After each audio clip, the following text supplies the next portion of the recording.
জগতের বন্ধুরে আমার নবীর প্রেমিকেরা গো, ও নবীর আশিকান বাবাজিরা, প্রত্যেকটা মানুষের দেহের বাম স্তনের 2 আঙ্গুল নিচে একটা গোশতের টুকরা আছে।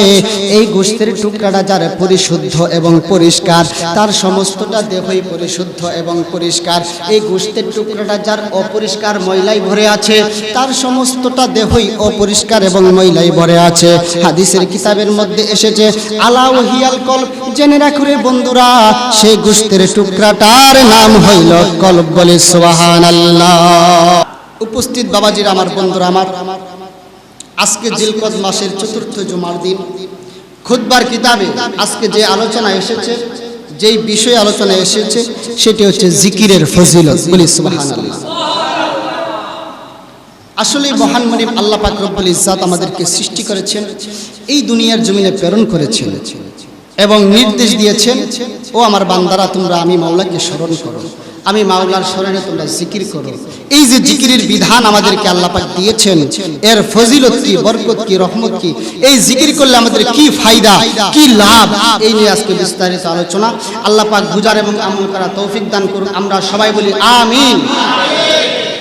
আমার ভাইরা, বন্ধুরা, আমার বাবাজিরা, দরদি বন্ধুরে, আল্লাহ পাক রব্বুল আলামিন হাদিসুল কুদসির মধ্যে ইরশাদ করেছেন, রাসূল পাক সাল্লাল্লাহু আলাইহি সাল্লাম, আলা ইন্না জাসাদু মুদগা ওয়া ইযা সালাহাত সালাহাল জাসাদু কুল্লুহু ওয়া ইযা ফাসাদাত ফাসাদাল জাসাদু কুল্লুহু আলা ওহিয়াল কলব। বলি সুবহানাল্লাহ। জগতের বন্ধুরে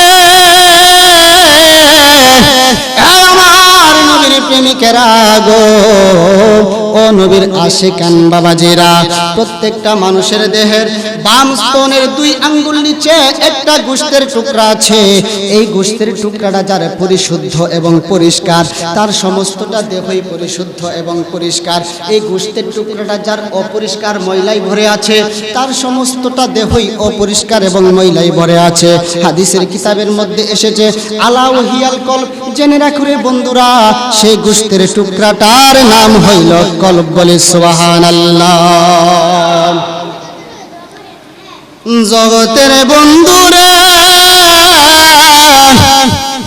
আমার নবীর প্রেমিকেরা গো, ও নবীর আশিকান বাবাজিরা, বান্দা যখন হাটে যায়, মাঠে যায়, বনে যায়, জঙ্গলে যায়, দুনিয়ার জমিনে যখন বান্দা চলাফেরা করে, দুনিয়ার জমিনে বান্দা চলাফেরা করতে যাইয়া বান্দা যখন একটা গুনাহের কাজ করে, তখন তার কলবটার মধ্যে একটা গুনাহের কালো রঙের দাগ পড়ে যায়।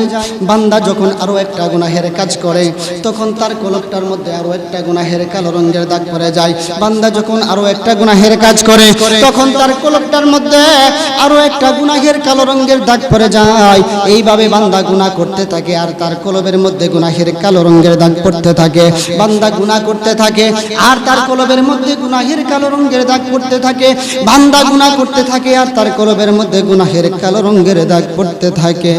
গুনাহ করতে করতে রে আয়নার মতো চচ্চ কলবটা যখন কয়লার মতো কালো হয়ে যায়, তখন বান্দার আর ভালো কাজ করতে ভালো লাগে না রে। যত রকমের অন্যায়, অপরাধ, নাফরমানি কাজ আছে, যে কাজ করলে বান্দা জাহান্নামী হয়ে যায়, ওই সমস্ত কাজ করতে বান্দার ভালো লাগা যায়। বলি নাউজুবিল্লাহ। আমাদের সমাজে এইরকম লোক আছে না নাই, যাদের ভালো কাজ করতে ভালো লাগে না, সত্য কথা বলতে ভালো লাগে না, নামাজ পড়তে ভালো লাগে না, রোজা রাখতে ভালো লাগে না, ইসলামের পথে চলতে ভালো লাগে না, ইসলামী লেবাস ভালো লাগে না, ইসলাম কায়েম করা তাদের ভালো লাগে না, ইসলামের বিধিবিধান তাদের ভালো লাগে না।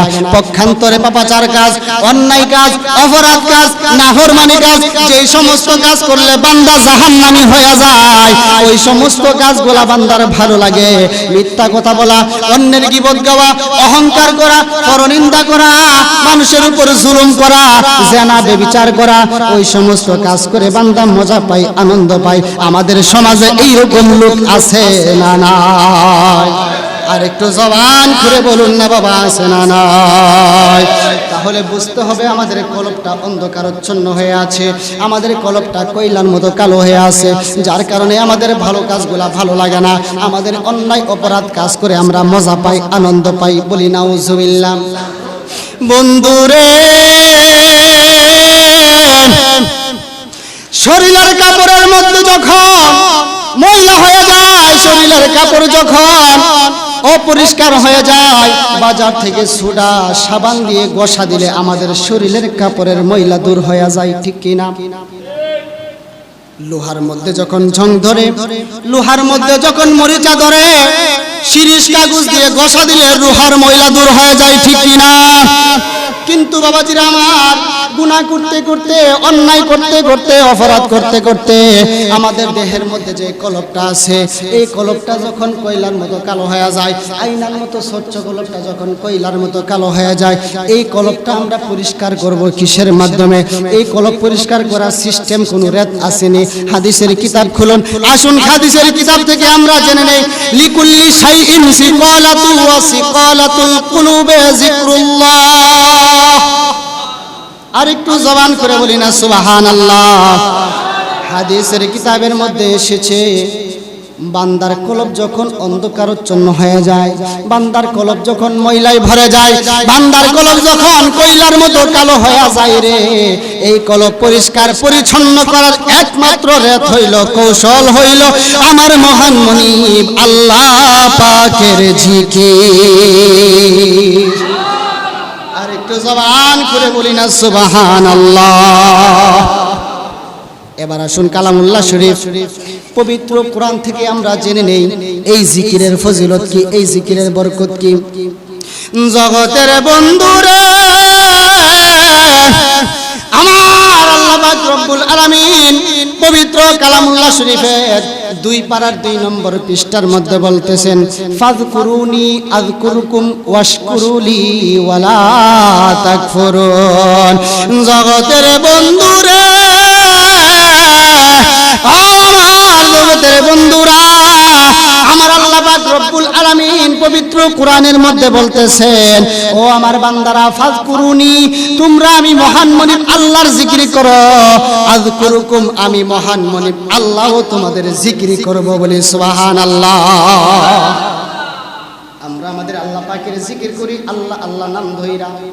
আল্লাহ পাক আবার আমাদেরকে কিভাবে জিকির করে প্রশ্ন জাগেনি বাবাজিরা? হাদিস শরীফের কিতাব খুলো, হাদিস শরীফের কিতাবের মধ্যে এসেছে, আল্লাহ রাসূল সাল্লাল্লাহু আলাইহি সাল্লাম ইরশাদ করেছেন, যখন কোন প্রেমিক বান্দা মহান মুনিব আল্লাহ পাককে খুশি করার জন্য, মহান মুনিব আল্লাহ পাককে রাজি করার জন্য, মহান মুনিব আল্লাহ পাককে একবার আল্লাহ বইলা ডাক দেয়, আমার আল্লাহ পাক রব্বুল আলামিন সেই বান্দার প্রতি খুশি হইয়া, রাজি হইয়া রে, আমার আল্লাহ পাক রব্বুল আলামিন সেই বান্দাকে 70 বার জবাব দেয়। বলে সুবহানাল্লাহ। আমরা একবার আল্লাহরে আল্লাহ বইলা ডাক দেয়, পক্ষান্তরে আমার আল্লাহ পাক 70 বার সেই ডাকের জবাব দেয়। সুবহানাল্লাহ। বন্ধুরে রে, আমার নবীর প্রেমিকেরা গো, ও নবীর আশিকান বাবাজিরা, হাদিস শরীফের কিতাবের মধ্যে এসেছে বন্ধুরে, আল্লাহ রাসূল সাল্লাল্লাহু আলাইহি সাল্লাম হাদিসের কিতাবের মধ্যে ইরশাদ করেছেন, জগতের যে কোনো প্রান্ত হোক না কেন রে, যেই সমস্ত আল্লাহর প্রেমিক বান্দারা আল্লাহ পাককে খুশি করার জন্য, রাজি করার জন্য মহান মুনিব আল্লাহ পাকের জিকিরে মশগুল হয়ে যায়, আল্লাহ পাক রব্বুল আলামিনের খুশি করার জন্য, গুনাহ মাফের উদ্দেশ্যে, আল্লাহকে সন্তুষ্ট করার জন্য আল্লাহ পাক রব্বুল ইজ্জাতের জিকিরে মশগুল হয়ে যায়, আমার আল্লাহ পাকের নূরানি আরশটা তখন থরথর করে কম্পন আরম্ভ করে দেয়। বলি সুবহানাল্লাহ। আমার আল্লাহ পাক রব্বুল আলামিন ফেরেশতাদেরকে ডাক দিয়া কয়, ও আমার ফেরেশতারা, আমার নূরানি আরশটা কম্পন করতেছে, কারণটা কি রে ফেরেশতারা? ফেরেশতারা ডাক দিয়া কয়, ও পাক পরওয়ারদিগার মাওলা, দুনিয়ার জমিনের মধ্যে আপনার কিছু প্রেমিক বান্দা আপনাকে সন্তুষ্ট করার জন্য গুনাহ মাফের উদ্দেশ্যে আপনি রোহান মুলিম আল্লাহ পাক রব্বুল আলামিনের শরণে ইসমে জাতের জিকিরে মাশগুল হয়ে রয়েছে, তাদের জিকিরে তাওয়াজ্জু ফিউজার বরকতে আপনি রব্বুল ইজ্জাতের নূরানি আরশটা থরথর করে কম্পন আরম্ভ করে দিছে। বলি আল্লাহু আকবার। আমার আল্লাহ পাক রব্বুল আলামিন ডাক দিয়া কই ফেরেশতারা রে, কি করলে আমার নূরানি আরশটা কম্পন বন্ধ করে দিবে তোমরা জানো নি? ফেরেশতারা ডাক দিয়া কই পাক পরমাত্মার মাওলা গো, ও রব্বুল আলামিন, আপনার যেই সমস্ত প্রেমিক বান্দারা আপনি রব্বুল ইজ্জাতকে স্মরণ করে, আপনি রব্বুল ইজ্জাতকে মহব্বত করে ভালোবাসিয়া আপনি রব্বুল ইজ্জাতের নামের ইসমে জাতের জিকির করতেছে গো মাওলা, যতক্ষণ না পর্যন্ত এই সমস্ত বান্দাদেরকে আপনি রব্বুল ইজ্জাত মাফ না করবেন, ক্ষমা না করবেন, ততক্ষণ পর্যন্ত আপনার নূরানি আরশ কম্পন বন্ধ করবে না। আমার আল্লাহ ডাকিয়া কই ফেরেশতারা রে, রে আমার ফেরেশতারা সাক্ষী হয়ে যাও, সাক্ষী হয়ে যাও রে ফেরেশতারা, আমি আল্লাহ পাক রব্বুল আলামিন বিধান জারি করলাম, তোমরা সাক্ষী হয়ে যাও রে ফেরেশতারা।